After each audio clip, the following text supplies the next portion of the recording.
everyone, it's Melissa Peters here with DORN Companies, coming to you pain-free live to help you live pain-free. Thanks for tuning in today for another episode of the Injury Prevention Academy, where we feature experts who provide insight into topics related to pain management, injury prevention, ergonomics, and the ultimate goal is to help support you and the well-being of your employees. For those of you not familiar, for over 20 years, DORN has led the cutting edge of workplace safety solutions, offering holistic, proactive strategies to help organizations in all sectors reduce injuries, cut costs, and boost productivity. With an annual ROI of over 600% and a reach of over 100,000 employees, we've saved employers over $100 million in workers' compensation and healthcare claims and costs. Joining us today is Mark Pugh, the RX professor, who is currently the Senior Vice President of Product Development and Marketing for the Preferred Medical. For a little bit of background on Mark, Mark is focused on the intersection of chronic pain and appropriate treatment, particularly as it relates to the clinical and financial implications of opioids, benzodiazepines, and other prescription painkillers, along with the evolution of medical marijuana. He's a strong champion for the workers' compensation industry to clean up the mess, a movement he created to drive attention to the importance of individualized appropriate treatment for injured workers. Mark is a vocal advocate of the biopsychosocial spiritual treatment model. So Mark, thank you for joining us today. How are you doing? Thanks, Melissa. Thanks for having me. Well, I'm working on my COVID beard. Added quite a few inches to that during hibernation here. Not really sure whether I'm going to cut it off or not. My wife, strangely, has left the scissors alone in the bathroom at night. So I haven't woke up to a shorter beard, but doing well given the circumstances. I used to travel a lot. It's weird to say in past tense, but obviously I don't do that much. So I've got a nice little pace working from home. All right, I definitely can relate to that. Travel has come to a standstill, but if anything, you can just use your imagination, right? So, absolutely, and platforms like GoToMeeting and GoToWebinar, right? yeah, they get, hey, kudos to that. So, Mark, as we heard in the intro, you're quite passionate about chronic pain and the appropriate treatment of chronic pain, and have been doing this line of work for about 17 years, so since 2003, if our listeners can think that far back. So can you give us a brief history of the origin of this passion and what your journey has been like over the last 17 years? Well, it's certainly been an interesting ride. I'm actually a technologist by training, a software developer, program analyst, project manager, all those kind of things. And got a part-time gig to work for a company that did utilization review for physical medicine and workers' compensation back. And then in 2003, which is what started me specifically on this journey, I started noticing that a lot of people were using opioids that shouldn't be. And it wasn't just opioids, but it was all the other things that were coming with it. So they were constipated. So you saw stool softeners, and you saw anti-anxiety drugs and antidepressant drugs and drugs to help you to go to sleep and drugs to help you wake up in the morning. And it was what I called inappropriate polypharmacy, just a number of drugs, dose escalation, different things that happened. And so being a naturally inquisitive, kind of logical person, it didn't make a whole lot of sense to me. People using this long-term for when you could read the labels very clearly that the FDA approved them not for long-term use. And certainly, a lot of the things that came from that in regards to the symptomatology. So when people hear me speak, when they read stuff that I write, they kind of automatically assume I'm a clinician, physician, behavioral psychologist, pharmacist, chemist, attorney, claims adjuster, you name it. They kind of think that I'm that, but I'm actually not. I've just hung out with really smart people, read a lot of treatment guidelines, literally read hundreds of thousands of pages of medical records and hundreds of thousands of drug transactions. So a lot of the informed opinion that I have has been by osmosis, by learning, and by talking with really smart people.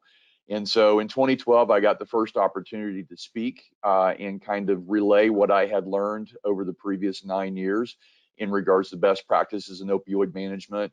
I'm glad it was a lectern that had a solid front to it so they couldn't see my knees shaking. So I got up in front and it was about 50 people and it was primarily nurses. And it was one of those standard, throw up and show up. I looked back at the PowerPoint slides and was like, oh my gosh, I can't believe that I put that many words on each individual PowerPoint slide. But I had a nurse come up to me afterwards and she said, I really appreciated what you talked about, and I think you're a really great teacher. And I said, well, obviously you need to get out more, but she kind of became kind of a groupie and got me other opportunities. And now I'm close to 600 presentations to over 47,000 people in 41 states, not that I'm counting, since 2012, and have written a number of, published articles, blog posts, and so forth. And each of those conversations, each of those presentations, each thing that I read in preparing, each of the meals that I've had with behavioral psychologists and physicians and pharmacists, et cetera, has just added on to the knowledge that I have kind of accumulated over time. And so my opinion have changed a lot. And biopsychosocial spiritual treatment model really wasn't in the forethought of what I was looking at back in 2003. But in 2011, 2012, I started understanding cognitive behavioral therapy and how important that is and how it doesn't introduce psych as a compensable diagnosis if you do it well. And then started understanding more about the science behind mindfulness, started to figure out about the secularization of yoga and Tai Chi and how that can help. Acupuncture, I became kind of the Willie Nelson of workers' compensation in regards to medical marijuana and looking at in 2014. So my opinion constantly changes and evolves as new information comes to bear, as I'm able to speak with other people.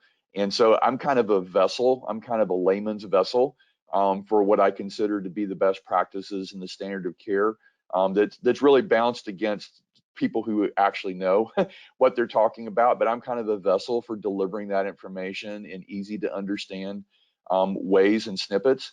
If you look at my LinkedIn profile, if you look at my Twitter followers, if you look at the people who view my YouTube channel, a large number of them have nothing to do with workers' compensation. Actually, a large number of them are actually injured workers or people in chronic pain.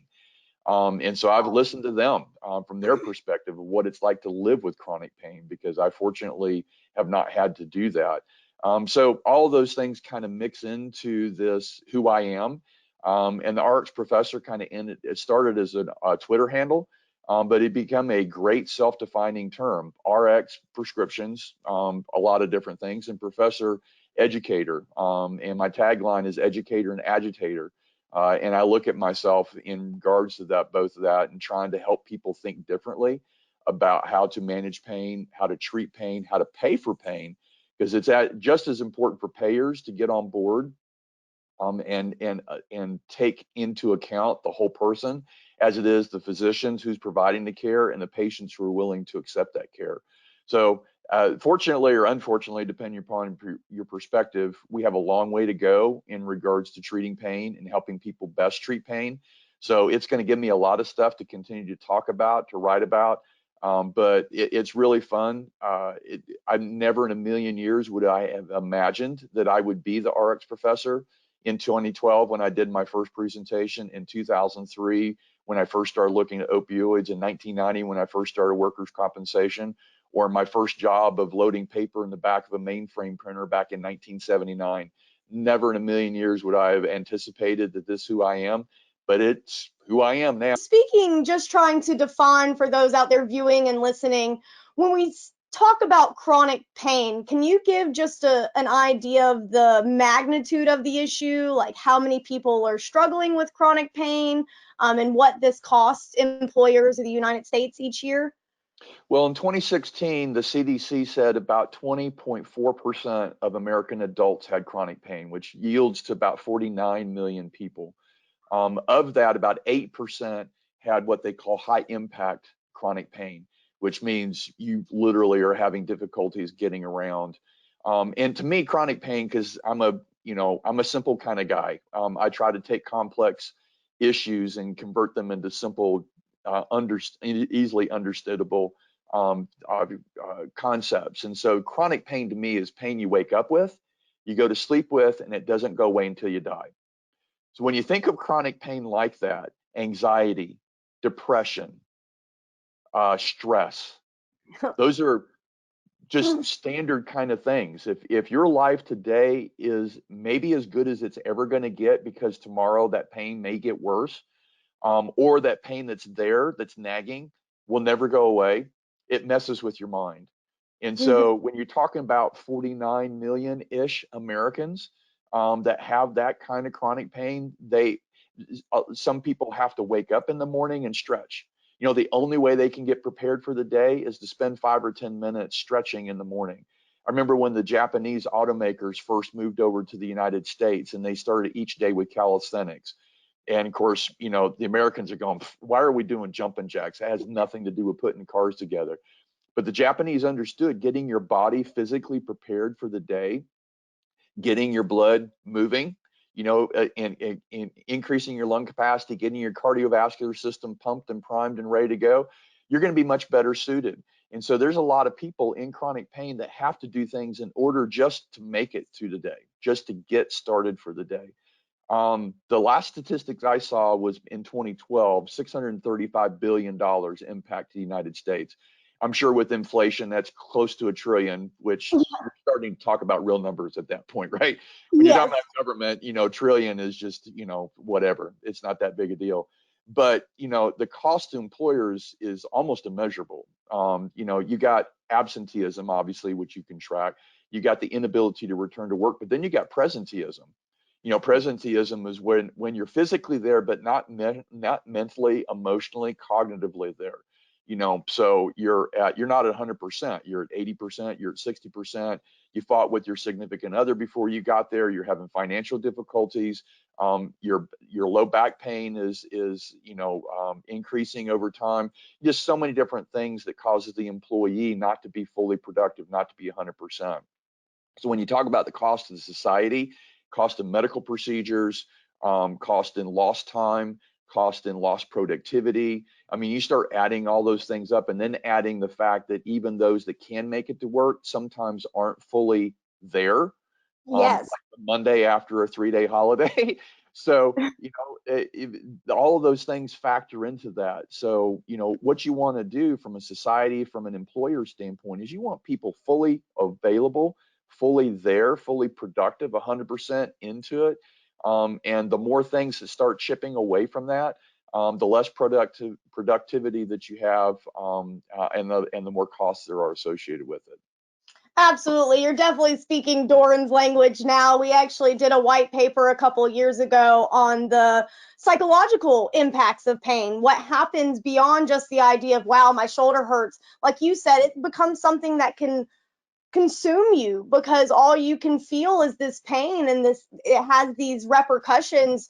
You can't sleep as well. You're showing up for work still because you have to get that check every 2 weeks, but you're not there. So we definitely can understand those needs here at Dorn. So switching gears a little bit though, obviously there, and you have shown the intersection of chronic pain along with some opioid as well as other drug abuse and use issues. Can you speak to the waves of what we've seen with the opioid epidemic and just what the history might be and the magnitude of the problem? Yeah, well, yeah, I've had a front row seat really to the opioid epidemic. When you think about 2003, that was very early on. That's when people were still spelling opioid only with one I. Nobody really understood it. New York Times, LA Times wasn't talking about it. CNN didn't have any stories on it. 60 Minutes wasn't having exposés on the manufacturers and the distributors of it. Workers' compensation wasn't really paying much attention to it. So according to the CDC and me being on the front line, there's been multiple waves of the opioid epidemic. So in the mid 1990s, it started with the introduction of drugs like OxyContin Mm-hmm. and the mismarketing of that, which they're paying for now. It also, around that same time, pain was added as the fifth vital sign. So that was something that now in retrospect, taking something very subjective and trying to make it objective, and that driving care, what created some problems. So we had that. That was actually proffered by American Medical Association, by JACO. So hospitals and clinics were judged on their treatment of pain, which again is very subjective, but was treated objectively. So you had the introduction of powerful opioids that were mismarketed, that they could be the magic bullet for chronic pain, well beyond what the FDA approved them. You had the fifth vital sign, pain added as a fifth vital sign. You had doctors being accused of not properly treating pain. So doctors were really put in a difficult position. And then at the same time, you had Press Ganey patient satisfaction surveys where care was guided based on what the patient said. Did you do a good job or not? Like the Yelp. So all those things happened in mid 1990s. And if you look at all the prescription trends, it was a hockey stick growth starting in the mid 1990s of using opioids and handing them out basically like candy. So that was the first wave of giving them out willy-nilly to anybody, and not just for acute pain, not just for the first 3 days, not just for the first 5 days, but give them to them every 30 days for 36 years. Makes absolutely zero sense whatsoever. So you see the introduction of that, and then there's the next wave where people, doctors started to understand that this was a misuse of the prescription opioids, especially for chronic pain, and so they stopped prescribing them as much. And so patients and individuals would start securing prescription drugs on the street. That's when you started seeing drugs like OxyContin, like Percocet, start to develop a street value associated with that. And generally, you could get it less expensive, and you didn't have to go to a pharmacy or a pharmacist to get them. Or you started stealing them from medicine cabinets. There were stories of real estate agents that used the lockbox of houses that were listed in order to rifle through the medicine cabinets to look for drugs that they could either take themselves or sell. So you had all that stuff. And then you had Skittles parties, which were parties generally by teenagers in college age, that the price of admission were bottles of pills from other people's medicine cabinets. Didn't matter whether it's anti-hypertension, diabetic medications, opioids, anti-anxieties. They just filled them all in the bowl, and you took a number of them and took the pills, usually with alcohol. And there were a lot of people, a lot of kids who had very difficult circumstances associated, seizures, overdoses, deaths associated with that. So you had all that where the prescription drugs kind of worked their way into the mainstream and the black market. And then that same black market goes, you know what, I can give you the same, actually, I can give you a better high for less expensive with heroin. And so heroin came, and of course you had the different heroin, east of Mississippi and west of Mississippi, intravenous smoking, whatever, but heroin was a lot cheaper.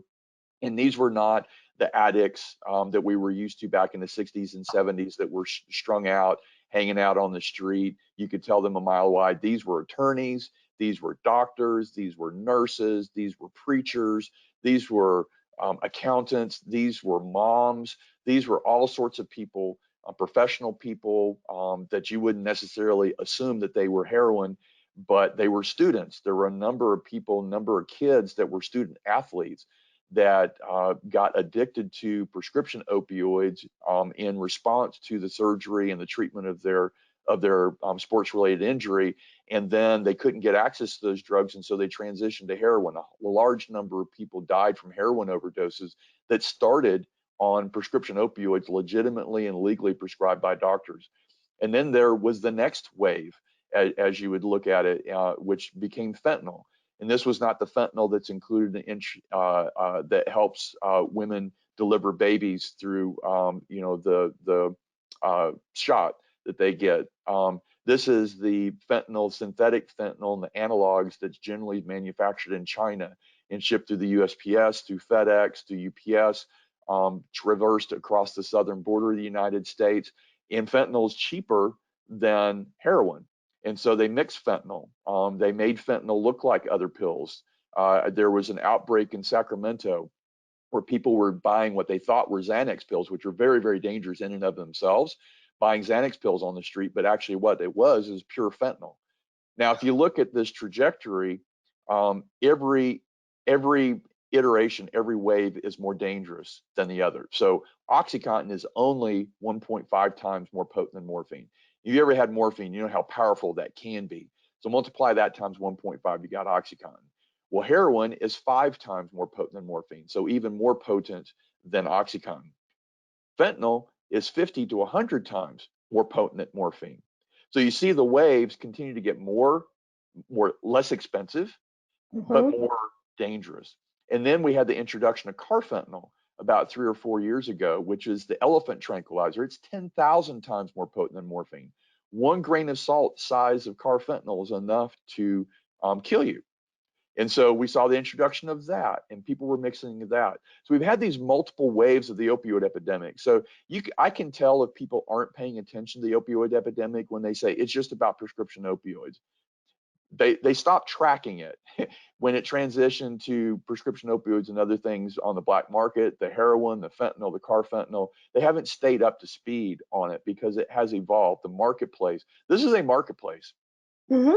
Don't kid yourself. The drug dealers are for-profit organizations that make money off of return visits.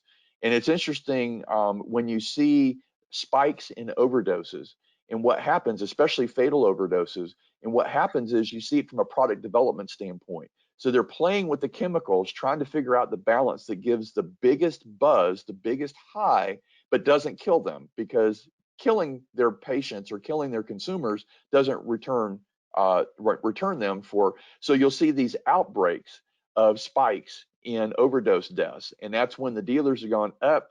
We took it a little bit too much. Let's back off a little bit.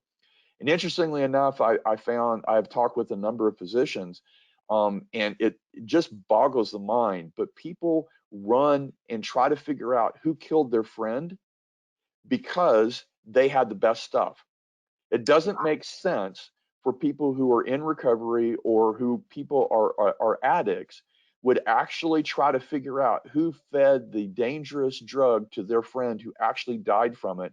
But in their mind, they're seeking out the highest high possible. And of course, they're responsible. The person who died wasn't responsible enough and they didn't handle it enough, but they're responsible. So it's not going to kill them. So they run into the fire. Instead of people running out of the building on fire, they run into the building on fire.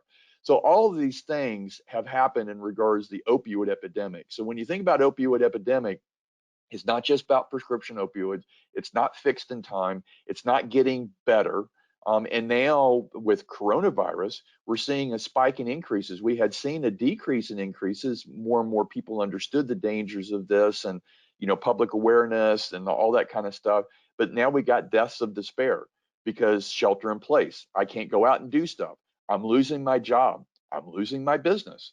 All those things are factoring into it. And so we're seeing an increase. In fact, there was an 18% increase in fatal overdoses in March, a 29% increase in April, and a 42% increase in May. Those are not good trends. So we've got the deaths of despair, the overdoses, the suicides, all those things that come from that comes from coronavirus. So now we got piling on. We were actually making good progress in the opioid epidemic, but coronavirus has set us back quite a bit. And we're losing a lot of people. People can't get access to the recovery programs. They can't go into their 12-step programs. They can't have that accountability, that person that helps them through that. They can't have that eyeball to eyeball communication anymore. So long story short, I know you said you wanted me to be brief, and it's No, difficult this is, for me to be yeah. brief, but it's a long story and it's very nuanced. Yes, and I appreciate you connecting it to current times. That was actually on my mind even earlier when you spoke about isolation and some of those social factors that might come into play and how those have been exacerbated by our current situation, particularly job loss and depression, the isolation. So that was a fascinating, contemporary just point of view that I truly appreciate.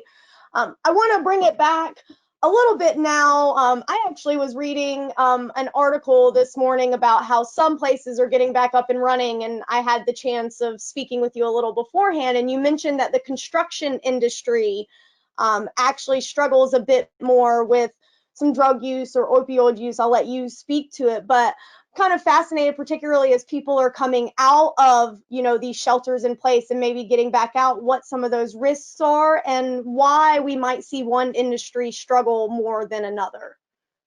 Yeah, I had the opportunity to speak at a couple of construction industry conferences. And the more I read, the more I understood the construction industry has a significant opioid issue.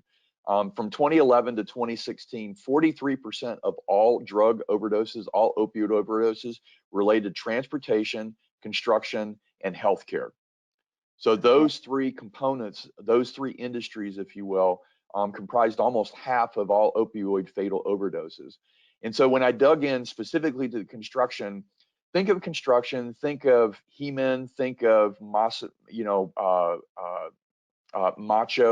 kind of people. They're typically not paid if they don't show up for work. So it's not like the white collar folks that could easily work from home. I've been working from home through coronavirus. I worked from home before coronavirus. So other than not being able to travel, really hasn't impacted me. But a lot of people are now working from home and probably aren't going to go back to the office. If I was in corporate real estate, I'd be really scared right now. Um, Yeah. but so you got some people don't get paid if they don't show up for work, and they can't do it from home. So construction, they got to show up. Similar to NFL players, I wrote an article about 5 years ago that talked about the unique dynamics of the NFL and how the NFL had created a lot of opioid addicts. And the reason was they are very, very compelled to back out on the field. Because if they're not out on the field, if they're not practicing, they're not playing in games, their chances are they're not going to be first string anymore. And maybe if they stay out long enough, they're not even going to be in the team anymore. And if they're viewed as damaged goods, they may not even be able to be in the league anymore. And so NFL players were given Mm-hmm. lots of painkillers, handing Percocet out like candy, doing Toradol shots like crazy. If you ever saw the movie North Dallas 40, it's a very interesting, intriguing insight into what happens in the NFL locker room. And they're just doing drugs, and it's not drugs for recreation, it's drugs to manage the pain, it's drugs to mask the pain so that they can actually go back on the field and maintain their livelihood. So let's take that back from millionaires and billionaires in football and put it back into 14 or 15 or $20 an hour construction Mm-hmm. people who have mortgages or who have rent to pay, who have families, etc. If they don't show up for work, they ain't getting paid. So they're going to show up for work. And what does that mean? They're going to have to mask the pain. They're going to have to manage the pain as best they can. And they're kind of macho people. So they're not necessarily going to do yoga and Tai Chi. They're certainly not going to wear yoga pants. So what are they going to do? Well, it's easy enough to take pills. And Mm-hmm. it's easy enough to get doctors to find them to give pills. And so it's that attitude of having to be at work all the time without getting paid. It's the kind of machismo that comes from a construction standpoint. But if you think about someone from a construction standpoint that's driving a 15-ton dump truck, do you really want them cognitively impaired No. from a Percocet, from a Xanax, from a Soma, from whatever? Probably not. Do you really want them on walking a 6-inch wide girder 16 floors above the ground, cognitively impaired? Probably not. But in order to get the job done, so I've known a number of construction companies that don't do pre-employment testing, don't do post-accident testing, don't even do random drug testing because they're afraid of what they're going to find. So I Oh. spoke to an owner of a construction company in Colorado. This was several years ago, and she nixed all testing at all because she couldn't find enough clean candidates to fill the job, and she's got a building to build. So it doesn't matter what they do on their free time. It doesn't matter how they get their body prepared in their mind by taking opioids in order to get prepared to be at the job. It doesn't matter to her because she's got a job to do. The construction worker has a job to do that doesn't pay them to stay at home. So you can see kind of this kind of toxic mix, if you will, of a lot of motivation to do what it takes to get the job done, to get to the job, and maybe taking shortcuts. And those shortcuts can be pills. Well, what happens is if you take those pills long enough, or you have some of those psychosocial, spiritual issues we talked about earlier, where you don't have resilience, where you don't have, you don't want the locus of control. You're more than willing to passively let somebody or something else to take care of all your issues for you. And now you get a pill that sends you off into la la land and helps you get to work. Now all of a sudden you become tolerant. You develop a tolerance to it. So the 5 milligram doesn't work as well as it used to. So now you got to get 10 milligram. And now 10 milligram, one pill a day isn't sufficient. You need to take it twice a day, and then 20 milligram. And then all of a sudden you start developing addiction. Maybe not DSM-5 addiction definition of addiction, but addiction like I can't do without this. It's a psychological addiction. Is my day won't get started well unless I take 2 Percocets. Just like some people cannot start their day without 2 cups of fully leaded coffee. Yes. Right? Yeah. So there's addiction associated with a lot of that stuff. And so you do that, and then they take it inappropriate, and then maybe it transitions, and they start. And I've talked with a number of physicians who say that oftentimes users of prescription painkillers or heroin or fentanyl, they're not really after recreation. They're not really after the euphoria anymore. They're just deathly afraid of the withdrawal symptoms. So they're not taking the drug, they're not taking the next shot in order to get euphoria. They're trying to stave off the withdrawal symptoms. It's like the worst flu that you ever had. So then it becomes a vicious cycle, because the more you use it, the more difficult the withdrawal symptoms are going to be. So you're going to have to go through recovery. And so, all these different things kind of feed into it. So the construction industry is very interesting. And I didn't realize it before I spoke and kind of prepared for those presentations. But then I read it's like, okay, this makes all the sense in the world why the construction industry specifically has big problems, because it's almost baked in some ways in the expectations of how the whole industry works. Does that make sense? It does. And I kind of want to tie a few things that I've heard together throughout you speaking. So, number one, I think employers, sometimes you do have to sympathize with them. There's a lot of variables at play, and there is a bottom line involved at the end of the day, regardless of, where people fall on people over profit, that continuum. So I think, there's some things to understand there. Earlier too, you mentioned in Japan, they were doing jumping jacks and everything before work. And I know at DORN, one of the things we offer is pre-shift conditioning and mobility. The idea that you really do,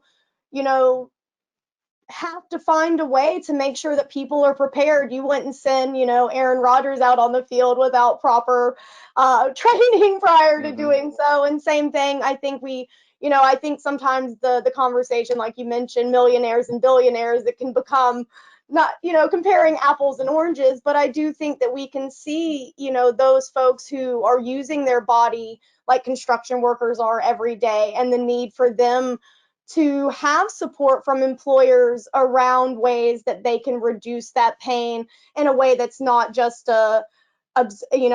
being absolved from responsibility and accountability. And with DORN, we have had clients. So we're a wellness-based pain management injury prevention company. So we don't necessarily. I joked just the other day with a client. We were because we call our sessions therapy sessions. And he happened to mention that he heard the massage therapist having like a live conversation with one of the people, and how it becomes something for them to get some of that social interaction, while also knowing that their employer is investing in their well-being. And we had a good chuckle about the double entendre of the word therapy in that case. But overall, we've seen, you've really hit the intersection of pain, not only physical but psychological, where we see that, aside from just reducing pain, we're allowing people. We've had a 44% reduction in medication usage. So the idea that when you find the alternative ways of addressing pain, sometimes it might just be they're no longer taking Advil every day, which is still, Tylenol, your liver thanks you when you stop taking it every day. So kind of to bring it all together, what can employers do to help their workers with chronic pain and pain management? And from your experience, how have you seen, have you seen trends in companies being able to utilize that biopsychosocial spiritual framework to address these issues? Well, I think, wellness programs are a huge part of that. And, I think EAPs can be very, very valuable from a psychosocial issue, employee assistance programs, anonymous, they can help, the physical wellness, standing desks, the desk on a treadmill. I'm not sure how I would type at 5 miles an hour, but, Dr. Mel Pohl, who was one of my original clinical mentors out of Las Vegas. He coined a phrase, and I've used it constantly since then, that motion is lotion. So movement of any type is going to be good. You don't have to run a 5K. You don't have to be a marathoner. You don't have to top Kilimanjaro. All you need to do is get out and walk, and maybe casually, get up and do push-ups every once in a while, do some jumping jacks, just walk around the desk, walk out to the mailbox. For those of us that are working from home, take a 15-minute break and just go walk outside, go up and down the stairs. Whatever it is, motion is lotion. And granted, in some cases that motion can create pain, but not all pain is bad. Yeah. Some pain is good. Ask a physical therapist. Physical therapist will tell you that their kind of pain that they're inducing is going to enable recovery. It hurts, but it's helping you get better and helping you recover. So I think wellness programs, the stretching, the calisthenics, ergonomics, all those kind of things are important. I think the psychological support. I think leadership by the management team. If you've got people who are talking about living healthily, and you see that your CEO is morbidly obese, or that all of your snack areas have fully loaded Cokes and Pepsis, and you get a discount for buying 3 Snickers at a time. It's sending all the wrong messages in regards to how you treat yourself.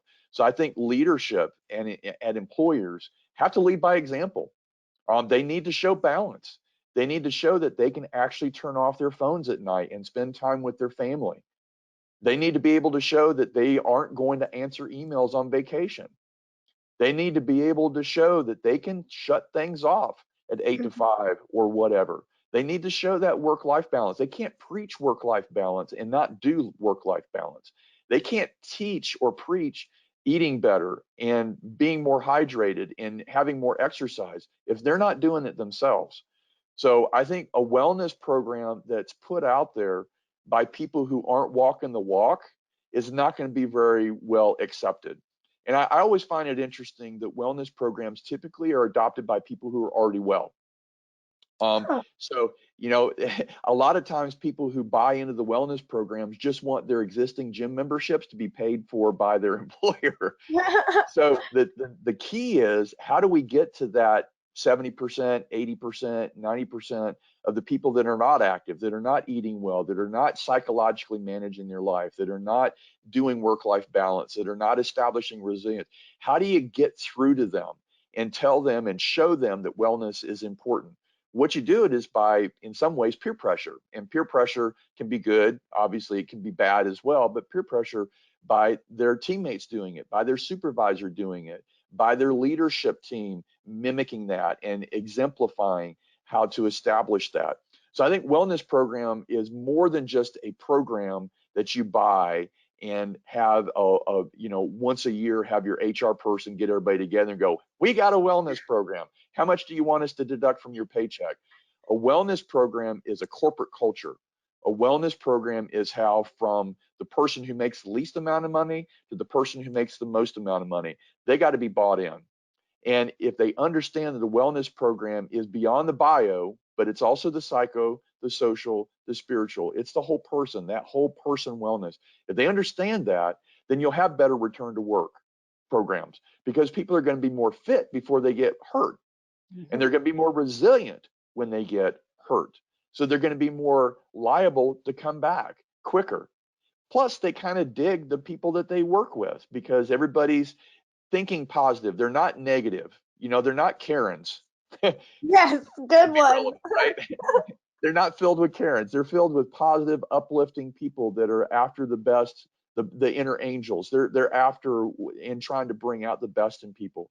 So I think those wellness programs, the return to work programs, those things are important, but it's really about a corporate culture. So you can buy a wellness program off the shelf. You can buy access to an EAP. But if your corporate culture is toxic, if your corporate culture doesn't take into account a culture of wellness and a culture of wholeness and a culture of the biopsychosocial, spiritual kind of component of who we are as people, then I don't think you're going to get your biggest bang for buck. You're not going to get the full return on investment on that. And so Yeah. that's what I really try to advocate is, when I go in, and I've spoken to employers on occasion as well, in regards to that. And I go, if you're not walking the talk, you're not going to get anybody else to walk it. So Hey, you can't just talk it, you got to walk it. yeah, I definitely agree with you there. Where do as I say, not as I do is not an effective strategy. No, it's So. not.